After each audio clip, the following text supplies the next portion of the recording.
अस्सलाम वालेकुम दोस्तों, मैं हूं एस.एम. फारूक सागरी बिलागर। आज कुछ अफ़गानिस्तान के बारे में बात करते हैं।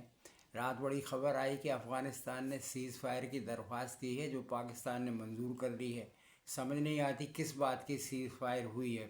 ये तो बड़ा अच्छा मौका था काबुल पर कब्ज़ा करने का। दरअसल तालिबान को अब ये बात समझ आती जा रही है कि अवाम में उनकी कोई पजीराई नहीं है। ख़वातीन बेहद परेशान है, यानी उनकी अपनी ख़वातीन ये वो काम कर सकती ना, वो काम कर सकती ना, तालीम हासिल कर सकती हैं।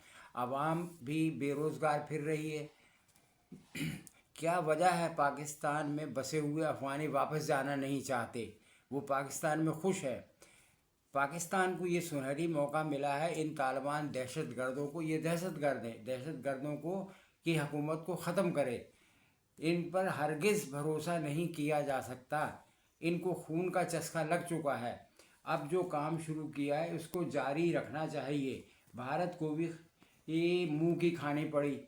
अब कैसा खामोश है, जैसे कि सांप सूंघ गया हो। अब तो नज़र आता है कि भारत भी हमला नहीं करेगा।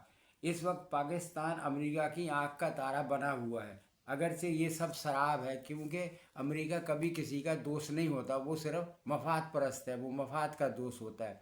मेरा यही मशवरा है कि इन तालिबान दहशत गर्दों को चुन चुन कर मार दिया जाए। सीज़ फायर की कोई गुंजाइश नहीं है। इन पर कभी भरोसा नहीं किया जा सकता।